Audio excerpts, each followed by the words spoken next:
अस्सलाम वालेकुम स्टूडेंट। आज का हमारा टॉपिक है interpreting mechanical behaviour of connective tissues. हम आज पढ़ते हैं straight strain curve. Straight strain curve में हम देखते हैं जो स्ट्रेट स्ट्रेन कर्व जो होते हैं वो क्या होते हैं, मैकेनिकल स्ट्रेंथ होते हैं स्ट्रक्चर की, और यूज़ होता है इंटरप्रेट करने के लिए कि क्या होता है जब हम कनेक्टिव टिश्यू में कनेक्टिव टिश्यू स्ट्रेस के नीचे अंडर होते हैं, और जब हम एक्सटर्नली अप्लाइड लोड करते हैं, एक्सटर्नली लोड अप्लाई करते हैं तब क्या होता है। अब हम देखते हैं स्ट्रेस होता है क्या। स्ट्रेस जो होता है ये फोर्स पर यूनिट एरिया होती है। Force per unit area is called stress. Mechanical stress जो होता है वो इंटरनल रिएक्शन और resistant to an external applied load होती है, यानी कि ये क्या होती है, इंटरनल रिएक्शन रेजिस्टेंट होती है जब हम एक्सटर्नल लोड करते हैं। स्ट्रेस क्या होता है, स्ट्रेस मतलब बाहर से कोई भी हम एक्सटर्नल लोड अप्लाइड करते हैं तो उसकी वजह से क्या होता है, इंटरनल में जो रेजिस्टेंस आ रही होती है, इंटरनल रिएक्शन रेजिस्टेंस हो रही होती है, और ये क्या होता है, फोर्स पर यूनिट एरिया होता है। स्ट्रेन क्या होता है, अमाउंट ऑफ डिफॉर्मेशन और lengthening that occurs when external load such as stress force is applied to structures होती है। क्या होती है, amount of deformation. Amount of deformation या लेंथनिंग जो अकर्स होती है, अमाउंट ऑफ डिफॉर्मेशन और लेंथनिंग, जब हम मतलब लेंथनिंग भी हो रही थी, डिफॉर्मेशन हो रही थी जब हम एक्सटर्नल लोड अप्लाई करते हैं स्ट्रक्चर में, तब की बात। अब हम यहाँ पे इस फिगर में हम आगे नेक्स्ट जो हमारी है टाइप्स जो होते 3 टाइप्स होते हैं। कौन सी होती है, टेंशन, कंप्रेशन, टेंशन कंप्रेशन हो गया, और शेयर हो गया। टेंशन जो होती है resistance to force applied in a manner की, हम जो फोर्स अप्लाई करें इस मेथड में मैनर में होनी चाहिए कि टिश्यू को लेंथ कर दे, और स्ट्रेचिंग फोर्स जो होती है वो रिजल्ट इन टेंशन स्ट्रेस, और जाके स्ट्रेस में टेंशन प्रोड्यूस करवा स्ट्रेस पैदा करवा देती है। स्ट्रेचिंग फोर्स होती है जो क्या होती है, रिजल्ट इन टेंशन स्ट्रेस होती है। जो हम स्ट्रेचिंग फोर्स अप्लाई करते हैं वो टिश्यू को लेंथन करवा दें, फोर्स को इस मैनर में अप्लाइड करना चाहिए। कंप्रेशन क्या होता है, resistant to a force applied in a manner that approximate tissue, जो टिश्यू को अप्रोक्सीमेट करते हैं। Weight bearing through a joint will produce compression stresses होती है। Resistant to a force applied in a manner, in जो force हम applied करते हैं ऐसे मैनर में होनी चाहिए जो अप्रोक्सीमेट करते हैं टिश्यू को, जो क्या होते हैं वेट बेरिंग होती है। Through a joint will produce compression stresses होती है। Weight bearing through a joint will produce compression stresses, resisting to a force applied in a manner that approximates tissue weight bearing through a joint will produce compression stress होती है। उसके बाद share क्या होती है, resistant to or more forces होती है, ये क्या होती है, अपोजिट डायरेक्शन में होती है।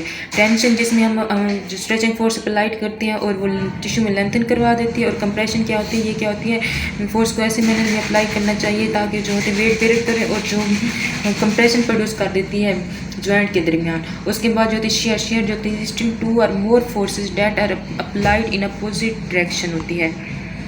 नेक्स्ट जो तो हम पढ़ते हैं इसकी reasons of the stress strain curve. Stress strain के रीजन्स कौन से होते हैं। सबसे पहले यहाँ पे आ जाए टो रीजन।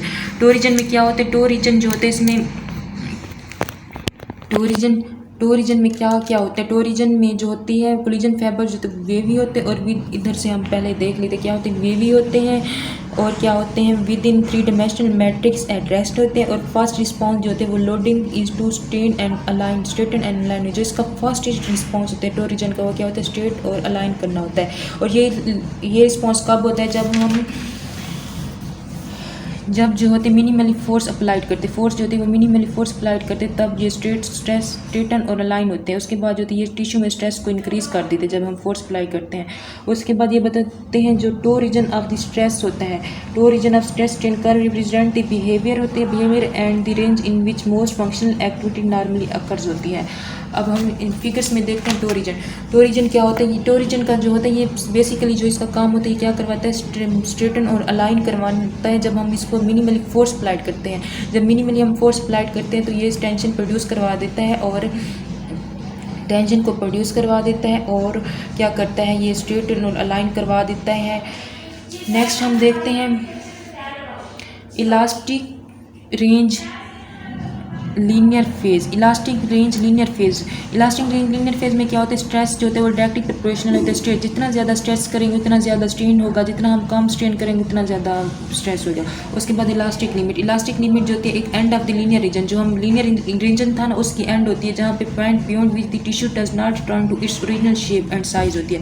ये क्या होती है, एंड होती है लीनियर रीजन की एंड होती है जहाँ पे टिश्यू जो होते हैं अपने ओरिजिनल शेप एंड साइज में नहीं आते। उसके बाद प्लास्टिक रेंज जो होती है क्या होती है, स्ट्रेन जो होती है beyond the elastic limit begins to cause permanent tissue deformation होती है। इसमें क्या होती है, परमानेंट टिश्यू डिफॉर्मेशन हो जाती है, और ये प्लास्टिक रेंज होती है एक्सटेंड होती है, इलास्टिक लिमिट से जाती हुई पॉइंट ऑफ फ्रैक्चर तक जाती है। or tissue strain into the region will have permanent deformation after the external load is released होती है। इलास्टिक लिमिट क्या थी इसमें, जो होती है हमारे पास लीनियर रीजन होती है और ओरिजिनल शेप एंड साइज में ये रिटर्न हो जाते हैं। प्लास्टिक रेंज जो होती है इसमें क्या होता है, begins to cause permanent deformation हो जाती है। ये प्लास्टिक रेंज होती है एक्सटेंड होती है elastic limit to the point of fracture and tissue strain into the range will have permanent deformation after the external load is release होती है। उसके बाद कौन सी होती है, अल्टीमेट स्ट्रेंथ। अल्टीमेट स्ट्रेंथ कौन सी होती है, जिसमें maximum strain the tissue can sustain it's ultimate strength होती है, जिसमें मैक्सिमम स्ट्रेंथ होती है अल्टीमेट स्ट्रेंथ में। इसमें वो कहते हैं जब पॉइंट होता है इस पॉइंट पर जाते हैं स्ट्रेंथ जो होती है वो इतनी ज़्यादा इंक्रीज हो जाती है उसको हम स्ट्रेस को इंक्रीज नहीं कर सकते ड्यू टू टिश्यू मैक्रोफेलियर। टिश्यू की मैक्रोफेलियर हो जाती है जिसकी वजह से हम स्ट्रेस को मज़ीद बढ़ा नहीं सकते। उसके बाद रीजन ऑफ नेकलिंग हो जाती है, नेकिंग आ जाती है जिसमें जो होती है there is considerable weakening of the tissue होती है। नेकलिंग में क्या नेकिंग में क्या होती है, वीकनिंग ऑफ द टिश्यू होती है and it rapidly fails approximate experimentally maximum tensile deformation strain of isolated collagen fibres होते हैं। फेलियर जो होते हैं 7 to 8% वेल वूल लिगामेंट में विद स्टाइन स्ट्रेन 20 to 40% बिफोर फॉलोइंग होती है। फेलियर क्या होती है, फेलियर जो होती है is reached when the tissue raptures and losses it's integrity होती है। जब टिश्यू रैप्चर्स हो जाते हैं अपनी इंटीग्रिटी को लॉस कर देते हैं। स्ट्रक्चरल स्टीफनेस जो होती है क्या होती है इसमें known as Young modulus are the modulus of elasticity and represent the stiffness of the its tissues होती है। Tissue with greater stiffness high set is per slope in elastic region with less elastic deformation as stress increases होते हैं। अब मैंने जो ये चीज़ें बताई मैं इसको ना फिगर में आपको समझा दी कि इससे आप लोगों को ज़्यादा समझ आ जाएगी। इसमें सबसे पहले उन्होंने टो रीजन बताया था। टो रीजन में वो कह रहे थे टो रीजन में हम मिनिमल फोर्स अप्लाइड करते हैं तो वो स्ट्रेटन और अलाइन हो जाते हैं। इसका काम होता है स्ट्रेटन और अलाइन करना। उसके बाद हमारे पास कौन सा होती है, इलास्टिक रेंज हो जाती है। इलास्टिक रेंज होती है जिसमें स्ट्रेस और प्रोपोर्शनल होती है स्ट्रेन के। जब स्ट्रेस इंक्रीज होगा तो स्ट्रेस इंक्रीज होगा स्ट्रेन भी बढ़ता जाएगा, यानी कि यहाँ से ये हम स्ट्रेस इंक्रीज कर रहे हैं तो स्ट्रेन भी बढ़ता जा रहा है। अच्छा, उसके बाद हम देखते हैं इलास्टिक लिमिट। इलास्टिक लिमिट जो होती है जहाँ पे ना इलास्टिक लिमिट इलास्टिक रेंज में पाया जाता है। ये इलास्टिक लिमिट जहाँ पे वो अपनी ओरिजिनल शेप में दोबारा नहीं आ सकता। और उसके बाद प्लास्टिक रेंज आ जाती है। प्लास्टिक रेंज में जो होती है टिश्यू की डिफॉर्मेशन हो जाती है। क्या हो जाती है, टिश्यू की डिफॉर्मेशन हो जाती है। और टो रीजन, सबसे पहले हमने टो रीजन पढ़ा था। टो रीजन पे क्या हो, इसका काम होता है ये अलाइन और स्ट्रेटन करवाता है। और ये अलाइन और स्ट्रेटन करवाता है, ये कब कराते हैं, जब हम इस पे मिनिमल फोर्स अप्लाई करते हैं। उसके बाद हम देखते हैं इलास्टिक रेंज। इलास्टिक रेंज में क्या होता है, इलास्टिक रेंज में क्या होता है, स्ट्रेस और स्ट्रेन ना डायरेक्ट प्रोपोर्शनल होता है। अगर हम स्ट्रेस को बढ़ाएंगे तो साथ में स्ट्रेन भी तो बढ़ रही है। देखें ये स्ट्रेस है, ये स्ट्रेन है। अब हम ये स्ट्रेस को बढ़ाते जा रहे हैं तो ये साथ में देखिए स्ट्रेन भी बढ़ रही है। अच्छा, उसके बाद इलास्टिक लिमिट जो होती है ये जिसमें ना वो टिश्यूज़ के होते हैं वो दोबारा से अपनी साइज़ और फॉर्म में नहीं आ सकते। प्लास्टिक रेंज जिसमें क्या होती है, डिफॉर्मेशन हो जाती है, परमानेंट डिफॉर्मेशन हो जाती है और एक्सटेंड करता है। इलास्टिक लिमिट से एक्सटेंड करता है और ये रैप्चर वाली साइड पे जाता है। उसके बाद जो होती है नेकिंग जो होती है, इसमें क्या होता है, इसमें नेकिंग में जो होता है weakness of the soft tissue हो जाती है। इसमें वीकनेस हो जाती है, उसके बाद फेलियर हो जाता है। ये सारा था इसका प्रोसेस। फेलियर तब होता है जब जो होता है ये टिश्यू जो होते हैं अपनी रीच पहुंचते हैं किस पे, अपनी फेलियर जो होता है तब होता है जब टिश्यू जो होते हैं रैप्चर्स होते हैं और अपनी इंटीग्रिटी को ना लूज़ करते हैं।